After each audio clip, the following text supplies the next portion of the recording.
عادي على انسان.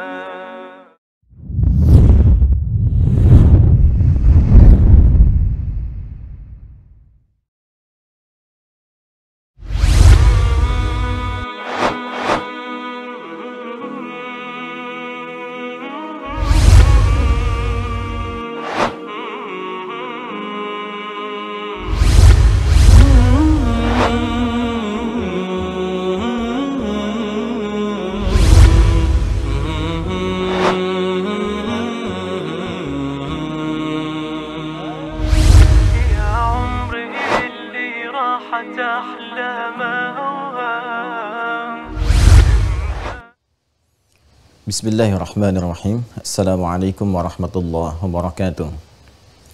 Alhamdulillahi rabbil alamin. Wassalatu wassalamu ala rasulillahil karimil amin. Nabiyyina Muhammadin wa ala alihi wa sahbihi ajma'in wa ba'd. Faya ahbaballahi wa ahbaba rasulihi sallallahu alaihi wasallam. Usi nafsi wa iyyakum bitaqwallahi faqad fazal muttaqun. Fala tamutunna illa wa antum muslimun.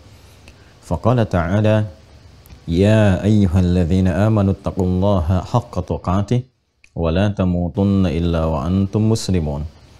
Saudara-saudariku, bersyukur pada Allah Subhanahu wa taala mengawali jumpa kita di kesempatan kali ini. Semoga Allah senantiasa memberikan bimbingan dan ridha-Nya kepada kita dalam menjalani aktivitas, dan semoga seluruh aktivitas kita tercatat sebagai amal saleh yang diikhlaskan hanya kepada Allah Subhanahu wa ta'ala. Kita bermohon semoga hamba-hamba Allah yang berkehidupan sampai detik ini, namun belum beriman, diberikan kekuatan untuk beriman, bersyahadat, sebelum wafat dan kembali kepada Allah Subhanahu wa ta'ala. Pun demikian, semoga para pelaku maksiat diberikan kekuatan untuk bertaubat dan memperbaiki aktivitas kehidupan, sehingga dapat bernilai lebih mulia di sisi Allah Subhanahu wa ta'ala. Dalam rangka itu, kita mencoba untuk mempelajari kembali pondasi keilmuan dalam syariat kita, sehingga dapat menunaikan seluruh tuntunan berkehidupan yang dipandu oleh Al-Quran dan hadis-hadis Nabi Muhammad SAW dengan cara yang benar, berdasarkan bimbingan yang tersambung pada para ulama kita, sehingga terjaga kita dalam kemuliaan. Dan dari sekian bab yang telah kita bahas, kita alhamdulillah diizinkan oleh Allah Subhanahu wa taala telah memasuki bab pembahasan khusus penyiapan ibadah Ramadan, yang di pertemuan lalu telah sampai kita pada pembahasan umat-umat terdahulu yang juga diberikan kesempatan oleh Allah menunaikan puasa. Untuk itu, saat Allah Subhanahu wa taala berfirman, "Ya ayyuhalladzina amanu kutiba alaikumussyam kama kutiba 'alal ladzina min qablikum la'allakum tattaqun." Hai seluruh hamba-hamba yang telah menyatakan beriman kepada Allah, mulai saat ini diwajibkan bagi kalian menunaikan ibadah siam, puasa, yaitu Ramadan. Seperti orang terdahulu pun mendapati kewajiban yang serupa. Ditujukan itu semua demi meningkatkan kualitas dan kuantitas takwa kalian pada Allah Subhanahu wa taala. Jika umat terdahulu pernah menjalaninya, setidaknya ini memberikan kepada kita rasa ringan dalam menunaikan ibadah siam yang dimaksudkan, sekaligus mengingatkan kembali ada isyarat untuk menunaikan lebih baik dibandingkan dengan umat-umat terdahulu, karena dalam rangkaian waktu ibadah siam ini, khususnya di Ramadan, ada banyak kemuliaan yang dengan kemuliaan ini berpeluang diperoleh lipatan-lipatan baik berupa pahala, ampunan, serta kemuliaan-kemuliaan tersendiri yang sesungguhnya layak untuk kita rebutkan, layak untuk diperlombakan, layak untuk menghadirkan motivasi dan bersaing untuk meraihnya. Persaingan meraih segala hal yang baik itu, yang mulia itu, begitu dianjurkan, didorong dalam Al-Quran. Bahkan Allah Subhanahu wa ta'ala berfirman dalam satu ayat di surah Al-Baqarah, yaitu ayat ke-148. Allah Subhanahu wa taala menegaskan, walikulli wijhatun huwa muwalliha fastabiqul khairat. Boleh jadi setiap orang itu, setiap hamba punya pilihan-pilihan dalam beramal. Ada yang senang beramal dengan harta, dengan ilmu, dengan tenaga. Pun demikian, varian ini wujudnya bisa berbeda. Ada yang senang menunaikan sholat, ada yang senang menunaikan puasa, ada yang senang baca Al-Quran dan sebagainya. Maka silahkan berlomba untuk meraih berbagai jenis kemuliaan yang tersembunyi di balik ibadah-ibadah itu. Baik kemuliaannya bisa berupa berkah bagi kita dalam berkehidupan di dunia. Jadi ada feedback, ya, umpan balik, dampak yang kita terima dari ibadah itu untuk pribadi kita dalam berkehidupan di dunia. Kemudian nanti ada juga yang berdampak bagi kehidupan alam kubur kita. Dan berdampak pula bagi kehidupan akhir abadi di akhirat kita. Jadi Islam ketika memberikan tuntunan itu ditujukan untuk memberikan maslahat di semua fase kehidupan yang kita lalui. Kita beri contoh salat, ketika diperintahkan, apa dampaknya bagi kehidupan dunia kita? Ada tanha 'anil fahsya wal munkar, mencegah dari perbuatan-perbuatan potensi keji dan mungkar, seperti yang pernah dijabarkan, menghadirkan ketenangan, mempercepat terkabulnya doa. Apa kaitan salat dengan keadaan di alam kubur? Memberikan banyak cahaya, ketentraman, ketenangan, bahkan juga penjagaan kepada jasad, dan ini sudah banyak dibuktikan. Bahkan menariknya sekarang, Allahu Akbar, tanda-tanda itu banyak ditampakkan bagi kita secara langsung, sehingga bisa melihat ainal yakin. Hakul yakinnya kan saat kembali kepada Allah nanti. Seharusnya dengan disampaikan dalam Al-Quran, bagi insan beriman itu sudah ilmal yakin. Ilmu yang meyakinkan dia tentang semua kebenaran petunjuk-petunjuk yang dimaksudkan.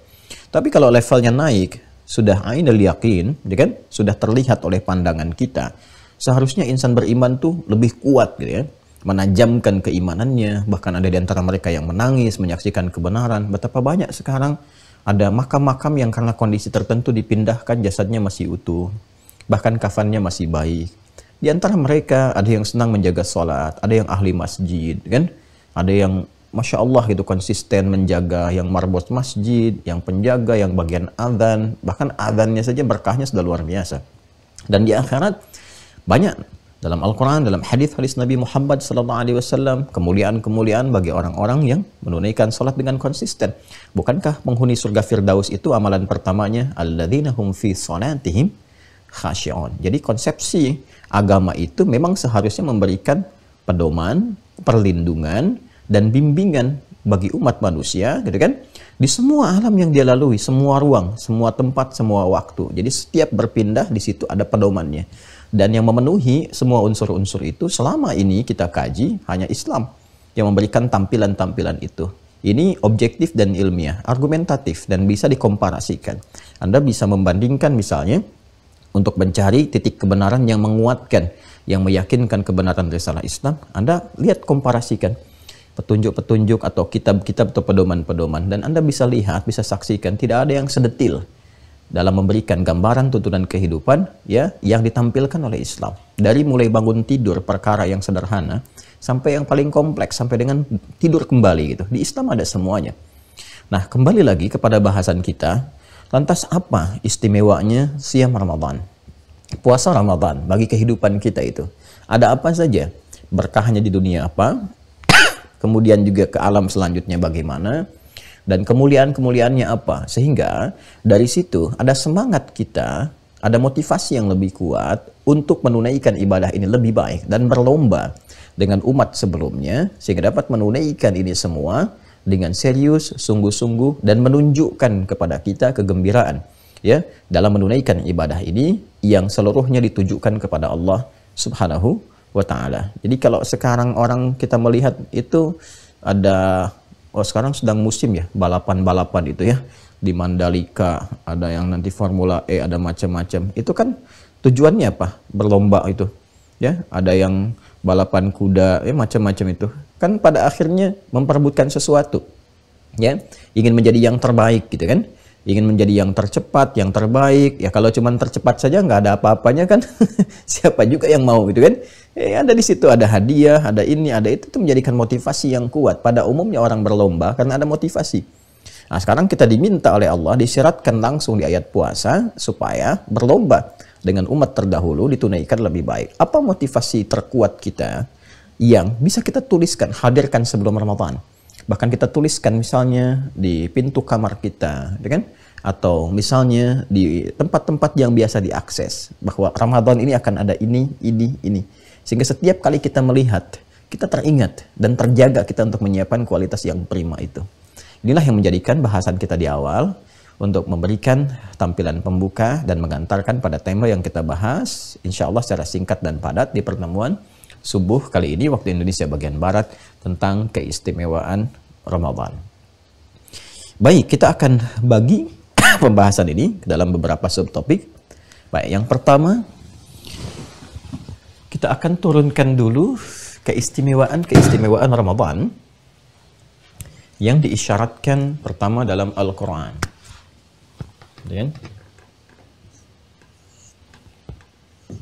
Dalam Al-Quran. Dan detailnya itu kita lihat bagaimana Nabi Shallallahu Alaihi Wasallam memberikan penjelasan spesifik di dalam hadis beliau. Ya. Baik, kita turunkan saja dengan cepat pembahasan kita saat ini pada subtopik keistimewaan ya, Ramadan.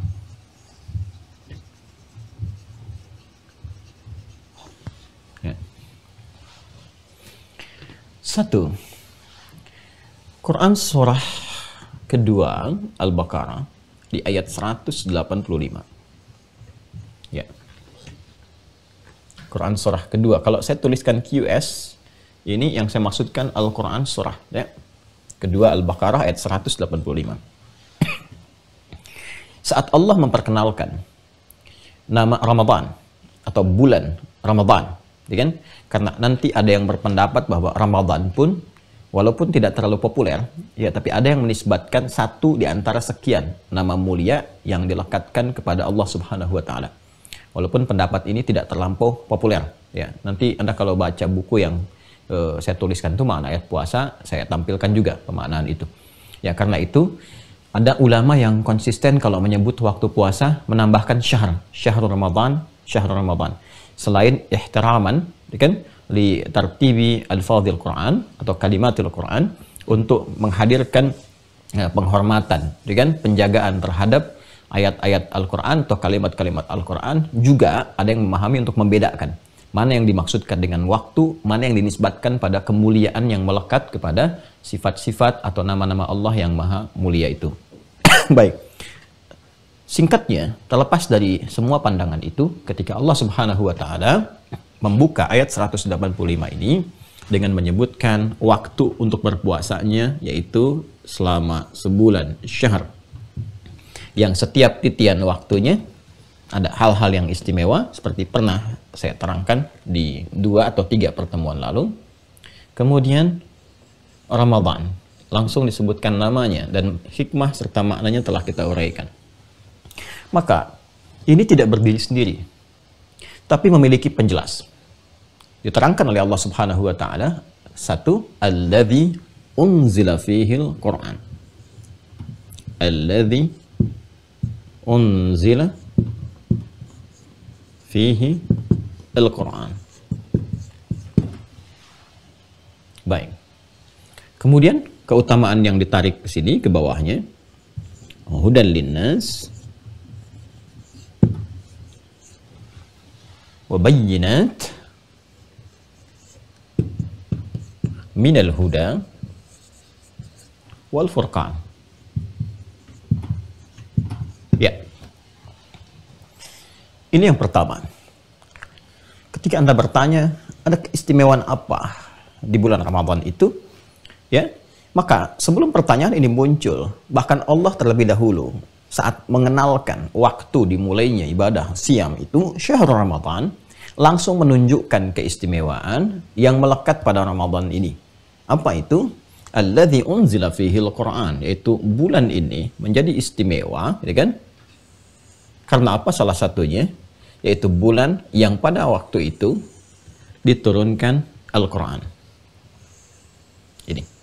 Jadi Masya Allah, ini barakahnya Al-Quran gitu ya. Barakahnya Al-Quran. Al-Quran itu kalau kita perhatikan dari turunnya saja, saat Allah menurunkan, memfirmankan, mewahyukan Al-Quran, itu saking mulianya Al-Quran, saking dahsyat dan agungnya, segala yang terkait dengan turunnya Al-Quran, baik waktunya, tempatnya, sosoknya, itu semua naik status jadi mulia. Inilah dahsyatnya Al-Quran. Ini dahsyatnya apa? Al-Quran. Yuk kita turunkan ya.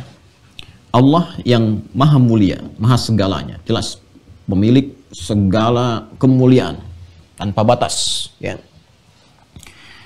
Menurunkan Al-Quran, berfirman, ya, lalu diperintahkan malaikat untuk menyampaikan kepada Rasulullah SAW, ya, Sayyidina Muhammad SAW, dan menyampaikan, menjelaskan semua terkait dengan firman Allah ini kepada hamba-hamba Allah, umat-umat Rasulullah, sampai nanti terwariskan hingga kehidupan berakhir. Dari fase awal saja, malaikat yang ditugaskan, malaikat Jibril, ketika mendapat tugas untuk menurunkan Al-Quran kepada Rasulullah SAW, ini dengan barakah fadilah Al-Quran, langsung naik status menjadi Sayyidul Malaikah. Ya, Sayyidul Malaikah. Pemimpin para malaikat. Pemimpin para malaikat. Bahkan punya gelar sendiri, ya, Ar-Ruhul Amin, Ar-Ruh atau Ar-Ruhul Amin. Ar-Ruh atau Ar-Ruhul Amin. Nazala bihi Ruhul Amin, kan? Al-Quran diturunkan oleh Allah Subhanahu wa taala, diperintahkan kepada malaikat untuk menyampaikan pada Rasulullah SAW, yaitu memiliki gelar Ar-Ruhul Amin, kan? Malaikat Jibril, ya, ditugaskan oleh Allah Subhanahu wa taala, ya, dari dulu apa tugas diantaranya itu untuk bisa meniupkan roh dengan izin Allah. Karena itu disebut dengan malaikat pembawa roh, ar-roh, ya. Seperti Sayyidah Maryam alaihissalam ketika mengandung, ya, Isa, Nabi Allah Isa alaihissalam, Yesus Mesias, itu kan dikandung oleh Sayyidah Maryam, Maria alaihissalam. Itu yang diperintahkan oleh Allah untuk meniupkan roh, ya, dengan izin Allah, yaitu malaikat Jibril. Malaikat Jibril. Demikian roh-roh juga ketika ditiupkan dengan izin Allah Subhanahu wa taala dalam hadis Nabi Muhammad sallallahu alaihi wasallam yang dirangkum oleh Al-Imam An-Nawawi dalam Al-Arba'in beliau, itu nomor hadis yang keempat, ya, tsumma yursalu ilaihil malak, diutus kemudian satu malaikat. Al-malak di situ satu malaikat. Kalau malaikat itu jamak. Ya, ini berbeda bahasa Indonesia dengan bahasa Arab. Malak satu, malaikah bentuknya jamak. Fayanfuhu fihi roh, maka diperintahkan oleh Allah untuk meniupkan roh, ya. Nah, ini salah satu tugasnya. Tapi ketika malaikat Jibril ditugaskan kemudian untuk menurunkan Al-Quran, bukan sekedar meniupkan roh dengan izin Allah Subhanahu wa taala, maka naik status di Sayyidul Malaikah. Dan ini yang paling menarik, ya, memberikan akses keakraban, ya, dengan rasul yang diutus di bumi. Jadi setiap rasul di bumi itu bersahabat dengan rasul di langit. Rasul di langit itu malaikat yang nanti punya tugas tertentu terkait dengan kehidupan manusia. Nah, umumnya biasanya nabi-nabi sebelumnya itu rata-rata akrab sahabat itu dengan malakul maut. Ini menarik juga, ya. Boleh jadi mungkin ada kajian tertentu, gitu ya. Ini kalau kita lihat Nabi Daud itu, ya, akrabnya dengan malakul maut, malaikat maut. Nabi Musa dengan malakul maut. Ya, Nabi Muhammad itu langsung dengan Sayyidul Malaikat. Bi barakatil Quran, dengan keberkahan Al-Quran, keutamaannya, ini naik status malaikatnya. Diberikan kepada siapa? Untuk dijelaskan, disampaikan risalahnya kepada Nabi Muhammad SAW. Ya, sallallahu alaihi wasallam. Ini singkatan. Nabi Muhammad sallallahu alaihi wasallam. Perhatikan ketika menerima Al-Quran dari Allah Subhanahu wa taala yang diperintahkan kepada malaikat Jibril untuk menyampaikannya, ini pun Masya Allah, ya, ditetapkan oleh Allah Subhanahu wa taala dengan segala bentuk kemuliaan. Ya, Khatimul Anbiya wal Mursalin. Kemudian Habibullah, kan? Masya Allah. Jadi segala sifat kemuliaan dan seterusnya itu melekat kepada beliau. Bahkan komentar pertama Sayyidah Aisyah ketika ditanya tentang akhlaknya Rasulullah SAW, itu langsung jawabannya apa? Kembali ke Al-Quran. Kana khuluquhul Quran. Akhlaknya beliau ya Al-Quran. Jadi kalau ingin melihat Al-Quran berjalan, ya lihatlah sosoknya Rasulullah SAW. Karena itu dipuji bahkan oleh Allah langsung dalam Al-Quran. Wa innaka la'ala khuluqin azim. Dan sungguh engkau pemilik budi pekerti, akhlak yang sangat tinggi. Ya, tinggi akhlaknya. Nah, ini kemuliaan-kemuliaannya. Nah, yang menariknya, Nabi SAW pun menyampaikan pada siapapun. Ya, ini kita baru bicara sosok-sosoknya ya. Ya, objek-objek yang menerima Al-Quran. Lantas kemudian menyerap, mempraktekkan dalam kehidupan. Nabi menyampaikan ya kepada sahabat-sahabat beliau, umat di kalangan beliau berkehidupan, kan, di era beliau. Semua orang yang menerima penjelasan dari Al-Quran ini dan mengambil Al-Quran ya sebagai manhaj berkehidupan, bahkan interaksinya ada yang dengan bacaan, dengan kajian, dengan hafalan, dengan praktek, menjadikan Al-Quran bagian dari kehidupannya. Ya, menjadikan Al-Quran bagian dari kehidupan itu disebut dengan bahasa singkatnya ahlun tuh. Jadi ahlun tuh kalau disebutkan ahlun tuh menjadi bagian dari esensi sesuatu. Ya, misal saya punya anak misalnya kan Muhammad. Ya, Muhammad ini bagian dari keluarga saya. Ini kan esensi dari kehidupan saya, bagian keluarga saya. Maka saya katakan huwa min ahli baiti. Ya, atau min ahli, dia keluarga saya. Orang-orang yang menjadikan dirinya bagian dari Al-Quran itu disebut dengan ahlul Quran. Ya, ahlul Quran. Nah, ahlul Quran ini nggak sembarangan. Nanti banyak hadis-hadis yang memberikan keistimewaan-keistimewaan. Ya, ahlul Qur'ani ahlullahi wa khassatuh. Ini hadis-hadis sahih. Ya, ahli Quran ini kalau sudah menjadikan Quran bagian dari kehidupannya, yang bersandar kepada bimbingan Al-Quran, cahaya-cahaya Al-Quran, itu nanti dapat spesial perhatian dari Allah. Ya, khassatuh, kelasnya udah VVIP gitu kan. Itu langsung dapat perhatian dari Allah. Semua terkait kehidupannya itu mendapatkan pengawasan tertentu, perhatian tertentu, pemberian tertentu. Ini. Karena itu, ketika Nabi Muhammad SAW memberikan bimbingan kepada umat Islam di awal masa risalah, ya, dengan Al-Quran sebagai mukjizat dan manhaj. Ingat itu ya. Satu-satunya kitab di muka bumi suci yang diturunkan kepada Nabi pembawa risalah yang memiliki nilai mukjizat dan manhaj. Ya. Manhaj itu secara singkatnya lah pedoman berkehidupan. Berkehidupan. Kalau di dunia pendidikan kurikulum gitu kan. Ini kurikulum hidup lah. Mukjizat kita sangat mengenal. Ya, tanda kerasulan, tanda kenabian yang melekat ya kan, pada satu sosok yang dengan tanda itu kita bisa mengenal bahwa ini bukan manusia biasa. Manusia tapi bukan manusia biasa. Ya, punya tanda-tanda tertentu sebagai utusan dari Allah Subhanahu wa taala. Satu-satunya kitab di muka bumi ini yang kemudian diberikan kepada nabi-nabi yang bertugas di muka bumi untuk membimbing umat yang punya sifat mukjizat dan manhaj itu cuma Al-Quran. Nabi-nabi sebelumnya itu cuma manhaj saja, tidak mukjizat.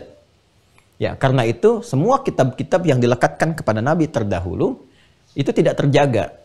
Silahkan cek sekarang. Ya, hanya menjadi kisah kan yang terdengar. Kisah yang terdengar. Bahkan mukjizat-mukjizatnya pun berhenti. Ya, kita lihat Nabi Musa itu punya tongkat, kan? Kan tidak terwariskan sampai dengan sekarang. Kita tidak bisa menemukan, tidak bisa mengakses itu kan, selesai nabinya, selesai fungsinya. Ya. Kemudian juga mukjizat Nabi Isa alaihissalam, Yesus Mesias misalnya kan. Selesai nabinya, selesai mukjizatnya. Ya, kitabnya pun nggak sampai kepada kita. Ya, silahkan misalnya bisa diakses kitab yang betul-betul otentik awal, yang bisa ditemukan, kan? Yang tidak berbeda sama sekali dari yang pertama diterima. Silahkan riset. Bisa nggak ditemukan apa sih yang pertama diterima oleh Nabi Musa gitu? Ya, semuanya yang ketika beliau kemudian menerima wahyu dari Allah Subhanahu wa taala berupa Taurah atau Tarah itu coba ditemukan sampai dengan sekarang. Ada nggak kemudian yang bisa dilihat sempurna dari awal sampai akhirnya kita bisa akses misalnya? Sulit karena tidak ada jaminan penjagaan. Demikian dengan Injil yang diberikan kepada Nabi Isa alaihissalam. Akses sampai temukan. Ini benar-benar Injil yang pernah ditunjukkan oleh Nabi Isa alaihissalam. Akses sampai ke situ. Ya, karena tidak ada penjagaan kepada kitab-kitab dimaksud. Atau misalnya Zabur ke Nabi Daud dan seterusnya. Atau Suhuf Ibrahim bahkan ke atasnya lagi. Karena kenapa? Saat kitab itu diturunkan, fungsinya hanya sebagai manhaj. Sebagai hudan. Hudan saja. Tidak ada unsur mu'jizatnya. Hudan. Mu'jizat yang melekat ya kepada hudannya. Bukan kemudian pembenaran kepada nabinya. Jelas kalau itu bukti kebenaran nabi diantaranya dapat kitab. Lekat kepada nabinya. Tapi dari segi dengan hudannya, petunjuknya. Kalau tongkat-tongkatnya gitu kan, bendanya itu tidak melekat unsur mukjizat di dalamnya sehingga tidak terjaga dengan abadi. Kalau hudannya iya. Ya, maka Taurat itu adalah hudan, pedoman berkehidupan untuk umatnya Nabi Musa di masa itu. Karena bukan mukjizat, sifatnya tidak memiliki sifat mukjizat dalam kitabnya itu sendiri. Hanya ada hudannya, petunjuknya saja. Maka tidak terjaga. Karena memang diberikan petunjuk itu untuk kalangan terbatas pada masa itu saja. Bukan untuk abadi umat-umat setelahnya. Ya kan? Karena itulah ketika berpindah kepada Nabi Daud punya kitabnya sendiri. Yaitu Zabur. Untuk umatnya di masa itu dengan karakternya khusus. Tapi nggak bisa diwariskan ke umat setelahnya. Karena memang desain pemberian pedoman ini untuk berkehidupan dicukupkan pada umat di masa itu saja. Nabi Isa juga mendapatkan kitab. Apa namanya? Injil. Ya, tapi Injil itu desainnya hanya untuk umatnya Nabi Isa di masa itu. Sehingga nggak bisa diwariskan. Ya, kita nggak bisa temukan sekarang gitu kan. Nggak bisa terakses sampai dengan sekarang. Yang ada kan komentar-komentar atas Injil. Kalau sudah komentar kan bukan Injilnya. Ya, tapi komentarnya. Komentar dalam bahasa Latin disebut dengan Biblos. Ya, di bahasa Inggris sekarang disebut dengan Bible misalnya. Dan turunan-turunannya. Itu kan komentar atas Injil. Kalau sudah komentar kan versinya kembali kepada siapa yang berkomentar. Tapi kalau kita ingin mengakses kepada mula kitabnya, sulit mendapati. Karena desainnya memang hanya pedoman berkehidupan untuk umat di masa itu. Nah, Al-Quran berbeda.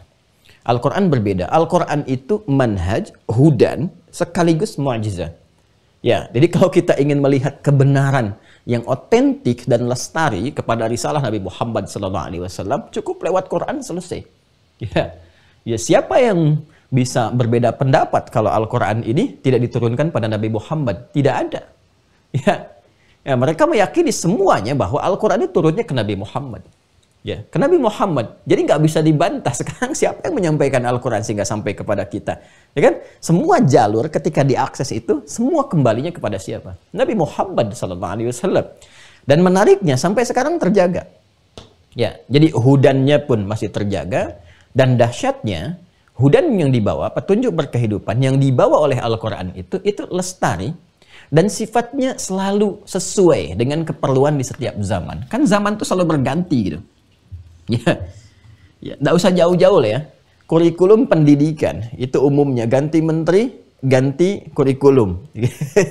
Ganti menteri, ganti kurikulum. Coba lihat, saya saja waktu sekolah dasar itu, ya kan? Di satu mata pelajaran, itu kan berganti-ganti tuh. Ya, siapa yang pimpin? Nah, ini kurikulumnya. Dulu ada PMP, Pendidikan Moral Pancasila. Jadi PPKN. Ya, kemudian jadi pendidikan berkarakter dan seterusnya. Saya nggak tahu sekarang masih ada apa enggak gitu kan. Nah, kenapa? Karena memang desain yang disiapkan untuk generasi-generasi tertentu. Ya, kita tidak bisa mengatakan keliru ini, tidak. Yang kita katakan adalah ini yang diberikan desainnya di masa itu. Dilihatnya dari riset kondisi manusia di masa itu. Pindah kemudian generasi tertentu disesuaikan lagi. Kan? Tapi karena ini yang menyampaikan langsung Allah Subhanahu wa Ta'ala, dan dahsyatnya selalu lestari dan sesuai dimanapun dibutuhkan. Jadi masalah yang kita temukan 10, 20, 30 tahun lalu, gitu kan?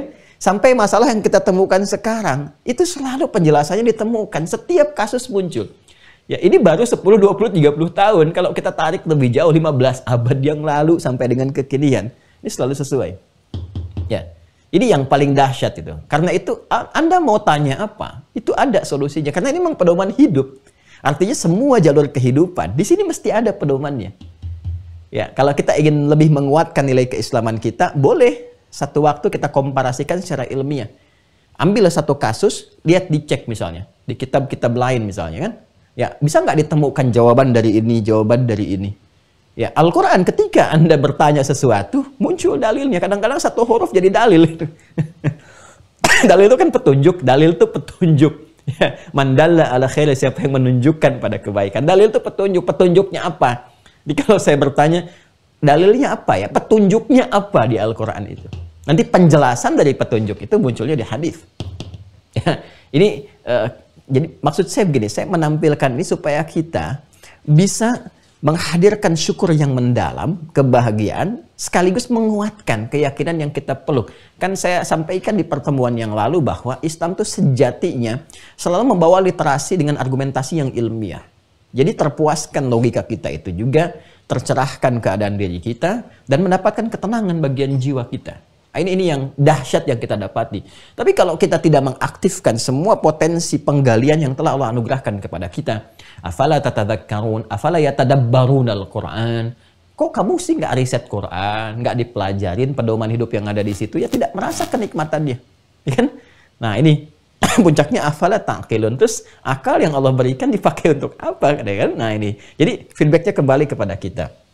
Nah ini menariknya, saya kembalikan ke sini. Semua yang terkait dengan ini, jadi mukjizatnya itu di semua sisi, gitu. Semua sisi.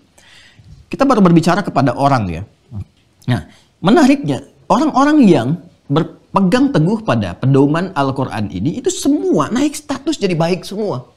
Ya ini jadi teladan, Sayyidul Malaikah. Ini Khatimul Anbiya wal Mursalin, Habibullah Sayyidul Anbiya wal Mursalin. Naik status jadi pemimpin para nabi dan rasul. Penutup yang terkasih pemimpin. Begitu diberikan kepada orang-orang ya yang menerimanya di era kehidupan Nabi, kita ambil contoh sahabat-sahabat Nabi saja misalnya kan, ada Abu Bakar As-Siddiq radhiyallahu taala anhu. Ya. Kemudian Umar bin Khattab misalnya kan, radhiyallahu taala anhu, Utsman bin Affan radhiyallahu taala anhu, ada Ali bin Abi Thalib karramallahu wajhah radhiyallahu taala anhu. Coba lihat. Ini yang pokok lah ya, yang pokok yang paling viral. Semua bertransformasi menjadi pribadi yang sangat luar biasa. Coba belajar sirah. Lihat, siapa sosok Abu Bakar As-Siddiq sebelum masuk Islam. Dan perhatikan ketika masuk Islam. Perubahan kehidupannya, transformasi dari karakternya, transformasi dari karir. Ya, dari yang tadinya berniaga, tiba-tiba bisa menjadi kepala negara, yang bijak, yang lembut, yang baik, dan sebagainya. Barokah apa? Al-Quran. Ya. Umar bin Khattab, silahkan lihat bagaimana sebelum masuk Islam dengan setelah masuk Islam. Semua kisah yang viral tentang Umar, segala keteladanannya, dan nyaris tidak pernah disebutkan, nyaris tidak pernah disebutkan keadaannya sebelum masuk Islam, kecuali menjadi hikmah. Kecuali jadi hikmah. Tapi semua yang sampai kepada kita yang viral tentang Umar yang belusukan, tentang Umar yang tegas luar biasa dan berwibawa, tentang Umar yang dalam tegas berwibawanya tetap rendah hati dan sebagainya. Itu semua terjadi setelah masuk Islam dan menerima petunjuk dari Al-Quran. Bagaimana Utsman yang seorang yang sangat dermawan, masih bisa menjaga tahajud, khatam Quran di tiap malam. Dengan segala kelembutannya, ketawaduannya, sifat pemalunya dan sebagainya. Ini. Ali bin Abi Thalib, wah kisahnya ini sudah banyak viral di hampir semua kalangan. Ya kejeniusannya, ketawaduannya, ketawakalannya kepada Allah, keberaniannya, kekuatannya. Ali itu kuat, dahsyat itu. Gerbang pintu, gate bawah itu yang besar, cuma dengan bahunya begini aja hancur. Ini makanya kalau mau belajar ya jadi muslim yang kuat, anak muda dengan fisik yang kuat, nih teladannya nih. Ali bin Abi Thalib. Tapi bukan cuma fisiknya, jenius. Akalnya, intelektualnya, keilmuannya, ya, dan bagaimana riyadhah nafsiyahnya itu. Ya, latihan untuk meningkatkan spiritualitas luar biasa. Jadi ada contoh di setiap kalangan. Ini saya baru cantumkan 4, belum yang lainnya. Ya, jadi saya ingin katakan bahwa semua yang terkait dengan Al-Quran itu selalu tampil mulia. Jadi transformasi perubahan dalam kehidupannya.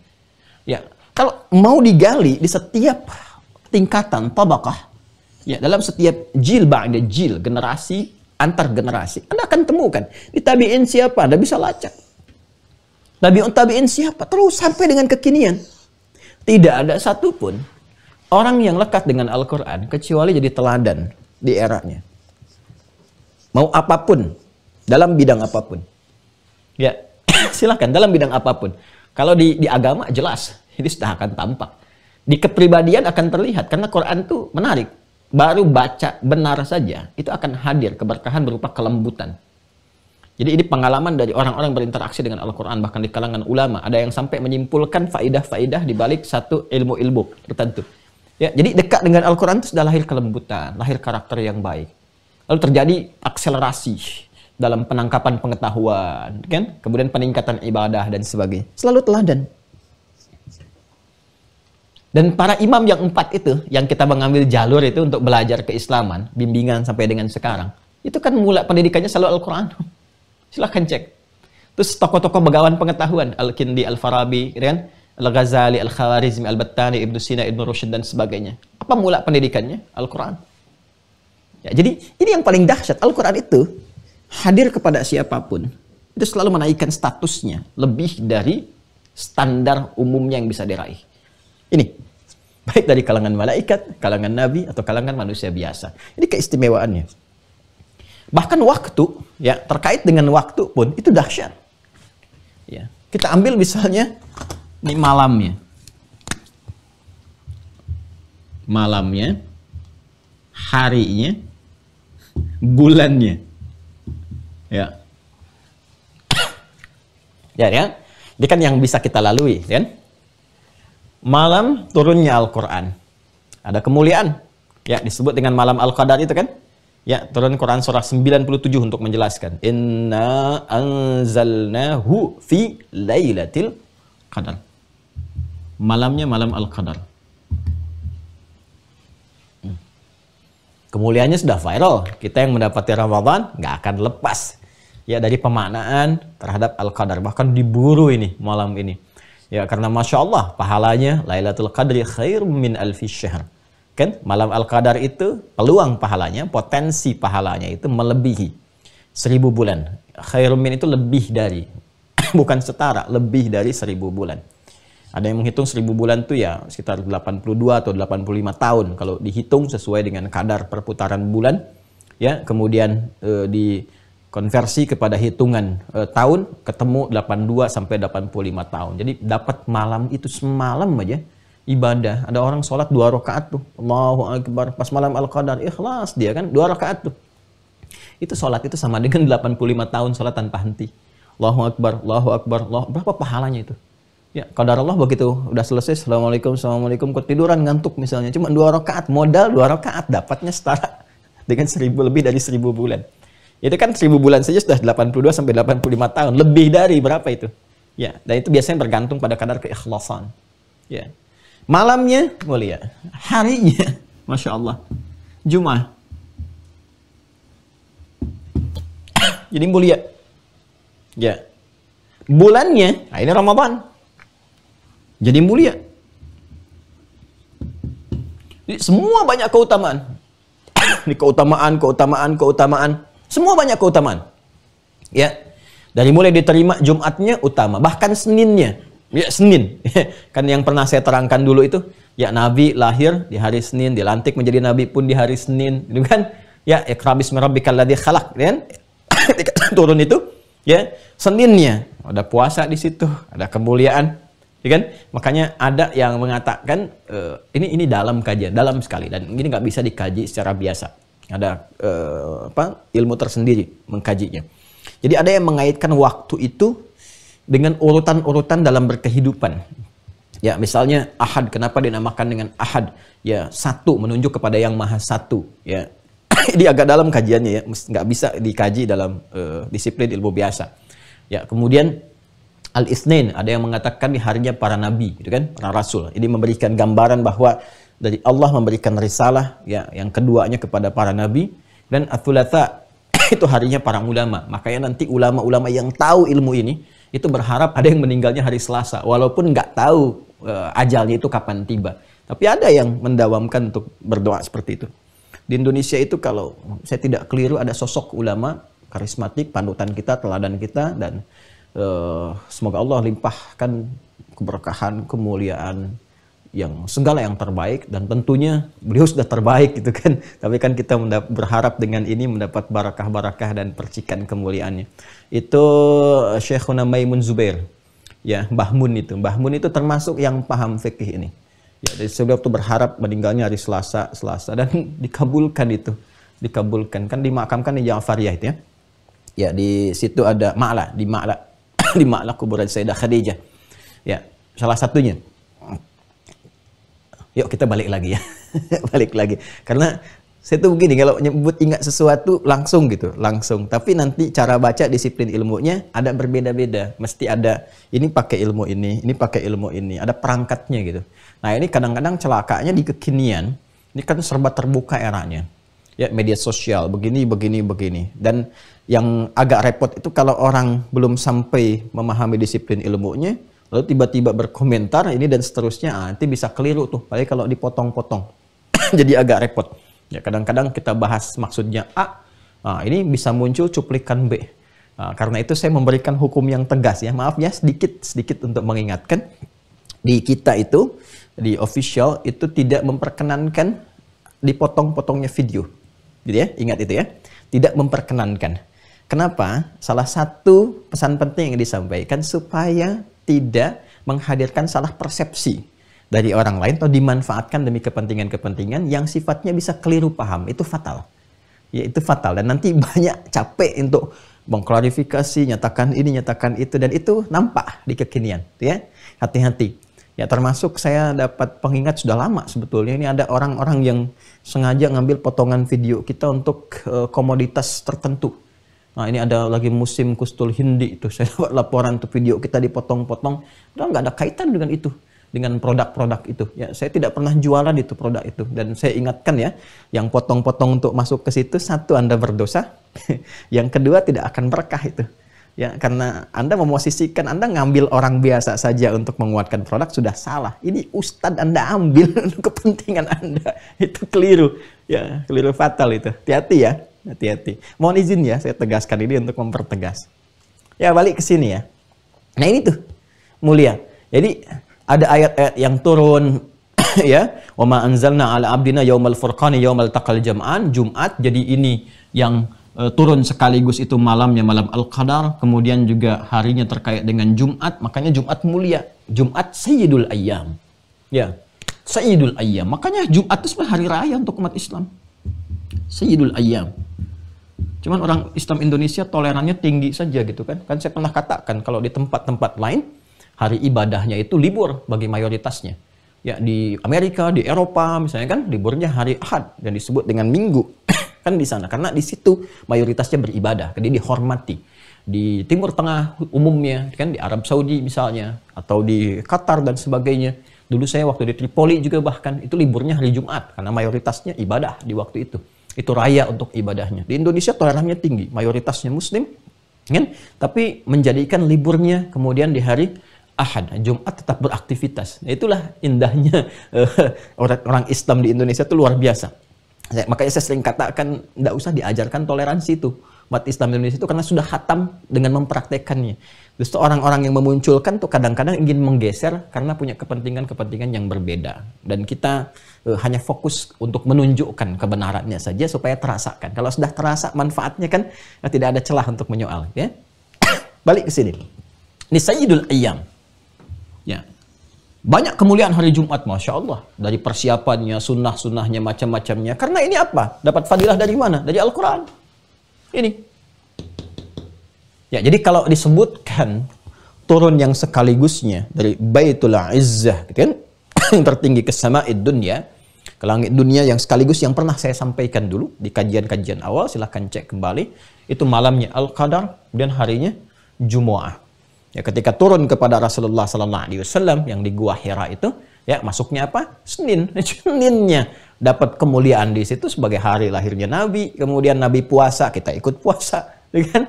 Dan juga sebetulnya itu hari untuk bisa mengaji lah, minimal mengawali pendekatan kita kepada Al-Quran. Puncaknya ini Ramadan, bulannya. Nah, ini akumulasinya. Jadi saya ingin katakan bahwa yang menerimanya jadi baik, waktunya jadi baik. Dan tempatnya pun jadi baik. Ya, turun di mana coba Al-Quran pertama kali? Mekah. Ini tempatnya. Maka Mekah itu ini fadilahnya Al-Quran. Dulu dihormati kemuliaannya karena salah satunya ada Ka'bahnya. Inna awwala baitin wudi'a lin-nasi lalladzi bi Bakkah mubarak. Quran surah ketiga Al-Imran ayat 96. Ya. Tapi ketika Nabi Muhammad diangkat menjadi nabi, jadi rasul, turun Al-Quran di situ bertambah kemuliaannya dengan Al-Quran itu. Ya, karakter masyarakat yang tadinya keras, senang bertikai, berselisih, bermaksiat berubah jadi baik. Sehingga ada apa? Ada keberkahan yang lebih melebihi apa yang pernah didoakan Nabi Ibrahim. Ya, jadi Nabi Ibrahim itu pernah berdoa minta kepada Allah supaya disempurnakan keberkahan Mekah. Ternyata kesempurnaannya itu lewat Al-Quran. Ya, itu ada di Quran surah kedua Al-Baqarah ayat 126. Paling kanan sebelah bawah di mushaf standar. Wa idh qala Ibrahimu. Dan ketika Ibrahim berdoa kepada Allah Subhanahu wa taala, Rabbij'al hadza baladan amina warzuq ahlahu minats tsamarati man amana minhum billahi wal yaumil akhir. Ya, ya Allah, mohon anugerahkan kemuliaan kepada tempat ini dengan menjadi tempat yang menenangkan, tentram, dan berikan keberkahan kepada penduduknya yang beriman kepadamu ya Allah, dan seterusnya, dan seterusnya, seterusnya. Itu ketika disempurnakan dengan turunnya Al-Quran, dilantiknya Nabi Muhammad SAW sebagai Nabi dan Rasul, melebihi apa yang dimohonkan. Keberkahannya lebih meluas. Ya, maka Allah pun menyampaikan, qala wa man kafara fa umatti'uhu qalila. Bukan hanya itu. Bahkan non-muslim pun yang terkait dengan lingkar itu, ya, yang aksesnya walaupun tidak bisa masuk ke situ, tapi nanti ada hal-hal yang bisa tersambung ke situ, itu dapat juga keberkahan dari situ. Ya. Contohnya apa? Orang haji kan ke Mekah. Ya. Orang haji ke Mekah. Tapi belanjaan-belanjaannya kan nggak semua dari Mekah. Ya kan? Coba Anda lihat. Coba cek. Orang yang kalau pulang dari haji belanjaannya. Made in mana? Ada made in Mekah. Kayaknya agak nyaris sedikit sekali kita temukan. Ada yang made in Turki, India, Bangladesh, Pakistan. Bahkan memang paling banyak Cina gitu kan. Ya, beli pulang-pulang dapat teko made in China. Kemudian tasbih macam-macam itu. Jadi kata Allah, kalau orang mau cari dapat itu, dapat juga percikan keberkahan. Kalau dia ingin ambil imannya berlanjut sampai ke akhirat, kalau coba ambil hartanya, ya cuma di dunia batasannya. Kan harta itu perangkat dunia. Ya kan?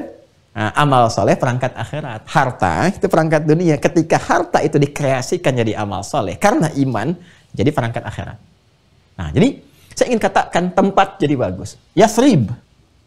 Yathrib itu seperti saya katakan, resesi, tertinggal jauh, penuh dengan konflik, dimonopoli oleh satu bagian kelompok saja. Turun Al-Quran. Nabi hijrah, turun Al-Quran. Jadi Al-Madinah, Al-Munawwarah. Jadi karakteristiknya apa? Karakteristiknya ketika waktu diisi Al-Quran, waktu itu akan memancarkan banyak sekali manfaat. Kemuliaan, manfaat, kenyamanan, ketentraman, kedamaian, ya, ketenangan. Makanya saat Ramadan kan tenang, damai, enak, nyaman. Jumat juga beda auranya, lain. Ya, malam Al-Qadar kan sifatnya apa? Tenang kan? Bahkan Citra Nasa menunjukkan, Masya Allah, teduh gitu, dan seterusnya. Alamnya tenang. Itulah Quran. Tempat berubah. Jadi lebih bercahaya, berkarisma, dan seterusnya. Orang-orangnya apa lagi? Nah, dan ini sifatnya, ini tak tiada batas. Dimanapun, kapanpun, kepada siapapun Al-Quran kemudian hadir, itu selalu membawa kemuliaan-kemuliaan itu. Dan ini sifatnya proporsional. Ya, akan senafas persamaannya dengan ikhtiar manusia yang mendekat kepada Qurannya. Dia mendekat seperti apa, dia dapat apa. Ya, kalau di fisika itu F1 sama dengan F2 gitu kan. Gaya gerak sama dengan gaya dorong. Kalau sedikit ya, kita tekan sedikit ya, keluar dari gaya itu ya sedikit mantulnya, bunyinya sedikit. Pukul kencang, keluar kencang. Ya, seperti itu. Bagaimana energi kita dikeluarkan mendekat kepada Al-Quran, seperti itu percikan keberkahannya sampai kepada kita. Nah, silahkan lihat. Kok bisa anak yang menghafal Quran, ya kan? Sudah hafal, jadi penghafal Quran, padahal baru 4 tahun, tuh kan? Apalagi orang mengatakan ada keterbatasan, matanya tertutup dari maksiat sehingga dia nggak bisa lihat dan sebagainya. Anak yang hafal Quran, tapi orang tua bisa ikut haji dan umrah. Anak yang hampir mau 3 tahun, yang hafal juz amma, kok orang tua yang menangis? itu menarik tuh. Ya, coba isi rumah itu dengan Al-Quran tuh. Ada keindahan tertentu. Anda baru dengar anak Anda yang kecil dulu 3 tahun. Ya, dia mengucapkan Al-Fatihah saja. Yang senang sekeluarga itu. Ya, yang beliin mainannya itu bisa kakeknya, neneknya, bisa, Masya Allah, bisa cerita sana sini. Padahal yang hafalnya itu bukan kakeknya, bukan neneknya, itu cucunya. Tapi auranya luar biasa. Dan itu jadi qurrata'ain gitu. Ya, permata ya bagi setiap pandangan dalam keluarga. Dan keluarga itu cerah. Keluarga ahli Quran itu kalau benar itu cara berinteraksi dengan Qurannya, ada ketentraman di rumah itu. Ya, ketentraman yang nggak bisa dilukiskan. Kalau persoalan ada, selalu ada. Nabi kan dengan istrinya juga ya ditunjukkan oleh Allah satu persoalan untuk diberikan solusi, jadi bimbingan buat umat. Mudah bagi Allah menjadikan kehidupan rumah tangga Nabi itu nggak ada masalah, mudah. Ya, sudah selesai. Tapi nanti pedomannya buat kita apa? Kalau ada masalah komunikasi, bagaimana menyelesaikannya? Kalau ada masalah rezeki, bagaimana menuntaskannya? Kan nggak ada solusi. Karena itu, Allah berikan pelajaran seperti ini. Seperti Allah berikan pelajaran kepada Adam, diizinkan. Nih, tergoda oleh setan. Supaya apa? Supaya muncul kalimat taubat, diizinkan. Ya, Adam kan jadi nabi itu ketika turun ke bumi, baru terjaga sifat maksumnya turun. Tapi saat masih di surga, ditunjukkan ini musuhnya, ini godaannya jenisnya begini, supaya kita belajar, oh ini cara taubat tuh begini. Kalimatnya seperti ini. Lalu diviralkan sampai ke kita dengan keterangan Nabi Sallallahu Alaihi Wasallam. Begitu cara membacanya. Ya. Jadi inilah fadilah Al-Quran, dahsyatnya Al-Quran. Dan yang paling luar biasa, ketika tiba Ramadan, ya kalau sudah bulan itu kan berarti menghimpun harinya. Kalau sudah hari menghimpun malam dan siangnya. Jadi yang tadinya didapati secara terbatas, ini malamnya saja, ini harinya saja. Lalu dihadirkan semua itu, ya dalam waktu sebulan, yang fadilah Quran itu sebulan penuh bisa didapatkan momentumnya di saat itu. Anda nggak bisa dapatkan keberkahan Al-Quran secara sempurna dalam sebulan itu, kecuali di bulan ini saja, Ramadan. Karena itu ketika Allah memperkenalkan Ramadannya, itu disertakan dengan syahrunnya. Dan diantara maknanya apa? Ingin menunjukkan setiap harinya ada kemuliaan. Ada yang perlu dicatat, ada yang perlu diingat, ada yang perlu diviralkan gitu. Ya malamnya, siangnya. Nah diantara hal yang penting untuk dicatat, yang istimewa itu, masih ingat ketika saya terangkan di keterangan sebelumnya? Apa diantara yang penting itu? Yang setiap hari harus kita manfaatkan, siang malamnya, kan? Waktunya dan seterusnya. Ini barakah Al-Quran. Jadi memuncak terkumpul keberkahan Quran itu saat Ramadan, sebulannya kumpul itu. Ya, jangankan manusia biasa, selevel Nabi saja. Itu kalau sudah tiba Ramadan, bisa mendekat itu. Kepada malaikat Jibril, bertadarus itu. Dan viral kisahnya sampai ke kita juga. Ya, Nabi SAW kan setiap Ramadan sekali ya mengonfirmasi Al-Quran, bertadarus dengan malaikat Jibril. Dan di akhir hidupnya nanti, di tahun akhir beliau berkehidupan, Allahumma sholli ala sayyidina Muhammad itu 2 kali, ya. 2 kali kemudian mengonfirmasi itu. Jadi Nabi saja memanfaatkan. Nah, itu Nabi mudah berkali-kali, mau puluhan kali juga bisa, ratusan kali juga memungkinkan bagi beliau, Nabi Rasul. Tapi mengapa menyontohkan sekali? Jadi standar untuk umat. Standarnya minimal khatam lah sekali. Ya. Minimal kaji lah walaupun dalam sekali itu dimaksimalkan saat Ramadan. Nah, jadi yang pertama, istimewanya Ramadan. Bila kita mengacu pada keterangan Al-Quran, ya, akan berlimpah segala kemuliaan.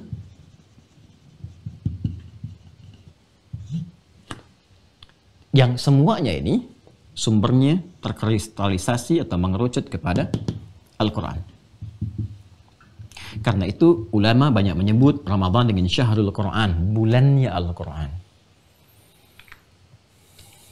Level ulama-ulama tinggi saja madhab itu kalau sudah tiba Ramadan udah nggak bisa diganggu. Ya, interaksi dengan Quran tuh nggak bisa terlukiskan lah, masya Allah. Al-Imam Syafi'i di luar Ramadan saja itu sekali dalam sehari khatam Al-Quran. Ramadan itu 2 kali. Ya, siang sekali, malam sekali, siang sekali, malam sekali. Ini untuk mendapatkan segala keberkahan yang ada dalam Al-Quran itu. Nah, karena itu mesti ada peta tuh dari kita menyiapkan apa nih agenda Ramadan ini. Terkait dengan keistimewaan ini, apa yang bisa kita raih di Al-Quran. Nah, Allah tawarkan hudan, tunjuk hidup. Ya. Dan hudan maknanya banyak. Kalau Anda mengikuti saat kami mengaji tafsir itu, ya sebelum pandemi kan kita di Masjid Al-Ihsan itu kan menyampaikan itu masih di Al-Baqarah itu. Kita gali. Itu hudan saat kita membahas bersama dan saya menerangkan tentang hudan itu, kan maknanya banyak sekali. Bisa jadi petunjuk yang mendekatkan kepada ibadah, bisa. Ya. Bisa petunjuk yang menguatkan kepada iman, bisa. Ya. Jadi tergantung nanti kalau orang menggali Quran, dari situ dapat petunjuk masuk Islam, iman muncul. Yang sudah Islam kuat, semakin kuat iman nanti dekat ke ibadah. Ya, misal kalau ini kita temukan di Al-Baqarah kan sudah ada jelas ayat 2 sampai 5 kan. Dzalikal kitabu la raiba fi hudal lil muttaqin. Siapa mereka itu? Alladzina yu'minuna bil ghaib, iman. Kalau iman sudah kuat, wa yuqimunas shalah, ibadah. Wa mimma razaqnahum yunfiqun. Jadi kalau kita sering menggali Al-Quran, keluarkan bisa secara tematik. Ya, pengen tahu tentang sholat, turunkan di situ, lihat hadisnya, keluarkan. Nanti kita temukan. Oh ini fadilahnya, ini keutamaannya khusyuk, ini begini. Satu topik kita kaji. Ya kan? Dapat itu hudan. Kalau ada yang ingin tentang harta, keluarkan. Ada zakat, ada infak, ini hadisnya keluarkan. Terus dapat petunjuk dari situ. Ya, ada yang sifatnya solusi. Ya, dari segala jenis bentuk persoalan, solusi. Ya, ada yang bentuknya nanti pengabulan doa, akselerasi percepatan doa. Ada banyak hal. Ya, ada yang sifatnya hikmah, inspirasi dari kisah-kisah yang terdahulu yang bisa dijadikan inspirasi berkehidupan. Ada. Ya. Baik kisah Nabi dahulu seperti apa, ya. Bagaimana Adam berkehidupan, dari situ kita dapat petunjuk. Kan Nabi Adam juga diberikan hudan. Al-Baqarah ayat 38 itu, "Qul nahbitu minha jami'a fa imma ya'tiyannakum minni huda." Tuh, "Faman tabi'a hudaya fala khaufun 'alaihim wa lahum yahzanun." Ada di situ. Kajiannya bisa naik terus. Nabi Musa kita pengen gali, banyak kisah Nabi Musa. Itu kalau digali jadi inspirasi kehidupan, Anda temukan. Oh, dalam hidup begini ya, kalau dapat jabatan berpotensi ada penyimpangan. Maka bagaimana supaya jabatan tidak menyimpang? Begini. Nanti puncaknya hati-hati seperti Firaun misalnya. Oh, harta itu berpotensi menghadirkan penyimpangan. Bagaimana supaya nggak menyimpang? Begini, jangan sampai seperti Korun. Ya kan? Oh, ini kekuatan itu bisa berpotensi menyimpang. Ya, kalau nggak digunakan dengan cara yang tidak benar. Atau bahkan ada kekuatan pikiran juga. Jadi ada kekuatan militer secara fisik, ada kekuatan di pemikiran, cendekiawan dan sebagainya. Kadang-kadang kan militer ikut perintah, siap petunjuk, ya, siap dan siap dikerjakan aja gitu. Nah, ini siapa yang menggerakkan itu? Ya, cendekiawannya. Kalau dalam konteks bernegara, negarawannya. Kenapa disebut negarawan? Karena segala konsepsi pemikirannya untuk keutuhan negara. Nah, ini kalau menyimpang dari ini, konsepsi pemikirannya bukan untuk keutuhan negara, berbangsa, bernegara, bermasyarakat, tapi ditarik demi kepentingan tertentu, maka ini nanti salah menggerakkan.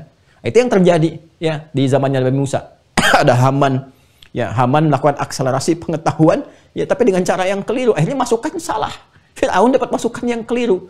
Ya, dan seterusnya. Ini jadi kompleks dalam kehidupan. Ini ada bimbingannya. Dapat apa nih? Ya, makanya ketika Nabi Musa diberikan Taurat, Taurat disifati dengan hudan. Quran surah 17 itu, ayat kedua. Wa ataina Musal kitaba wa ja'alnahu hudan li Bani Israel.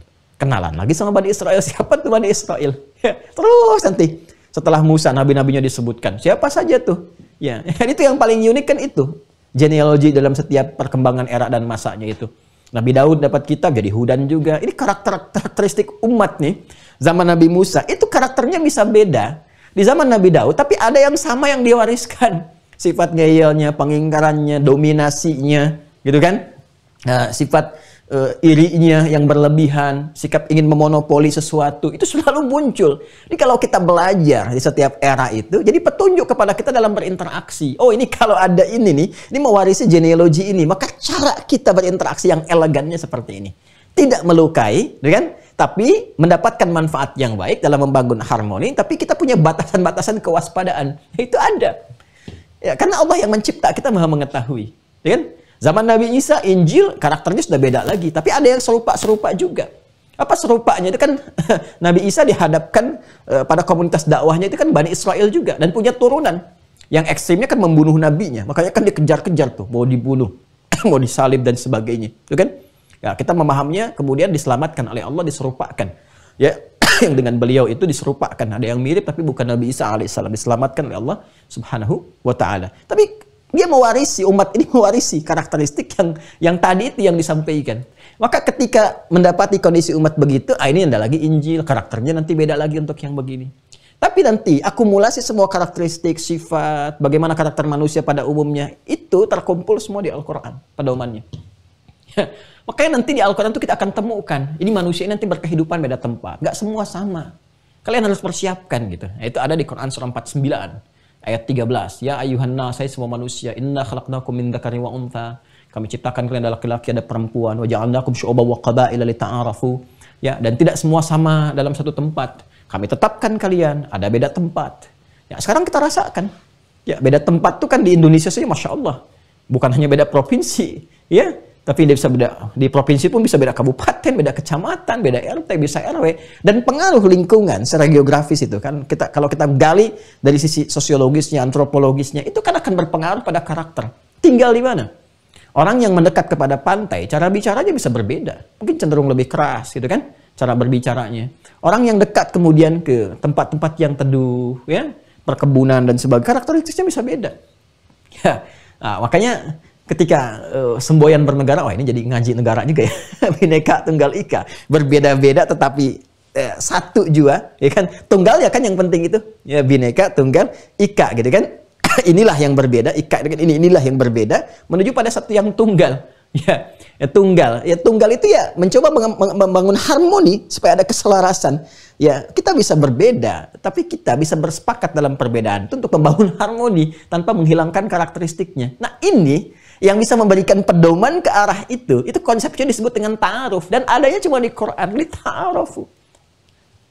Li ta'arufu, inna akramakum indallahi atqakum. Ya kan? Nah, dalam konsep membangun harmoni ta'aruf itu saling mengenal, saling baik. Nah, itu bekal terbaik itu takwa. Takwa itu ya puncak karakteristik moral, puncak kebaikan. Jadi kalau orang baik, cara berpikirnya baik, itu akan terhubung satu harmoni.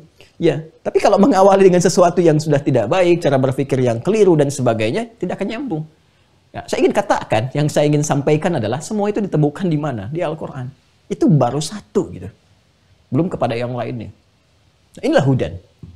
Ubayyinat, penjelas-penjelas. Ya, keterangan-keterangan dari semua aspek kehidupan kita. Solusi-solusi. Ya, ini jadi dari hudan ini saja diterangkan lagi nih. Dijelaskan. Makanya kita temukan kadang-kadang satu ayat menafsirkan ayat yang lain. Nggak bisa berdiri sendiri kadang-kadang dalam satu bagian tertentu. Ya, al-qari'ah, mal qari'ah, wa ma adraka mal qari'ah. Ya, nah terus jelaskan lagi. Ya, inna anzalnahu fi lailatul qadar. Wa ma adraka ma lailatul qadar. Jelaskan lagi, lailatul qadri khairum min alfi syahr. Jadi nanti ada ayat dijelaskan dengan ayat, ada ayat dijelaskan dengan hadis, ada ayat kemudian dijelaskan dengan ya keterangan-keterangan dari para ulama dan sebagainya yang mewarisi ya frame atau tata cara metodologi untuk menafsirkan sesuatu yang disampaikan dari Nabi sallallahu alaihi wasallam. Itu indahnya. Wa bayyinat minal huda. Ini semua jelas. Makanya nanti di ilmu tafsir itu kan ada metode yang nggak bisa berdiri sendiri. Selalu terkait dengan 2S 1L. Ya, siyak, sibak, dihak. Ini ada konteks. Ya, apa kaitan dengan ayat sebelumnya dan apa kaitan dengan ayat setelahnya. Ya.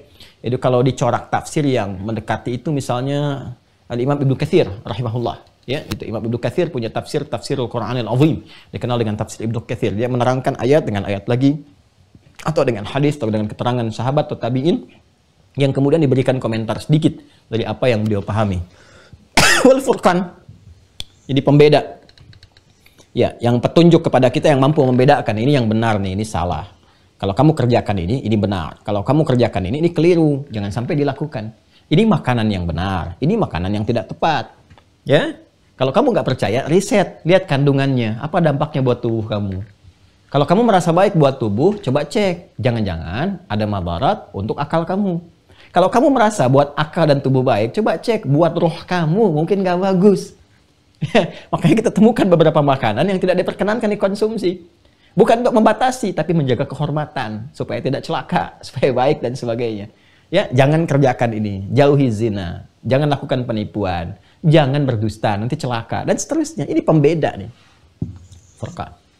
Singkatnya terkumpul di mana semua itu? Di Al-Quran. Makanya kalau sudah masuk Ramadan, ngaji.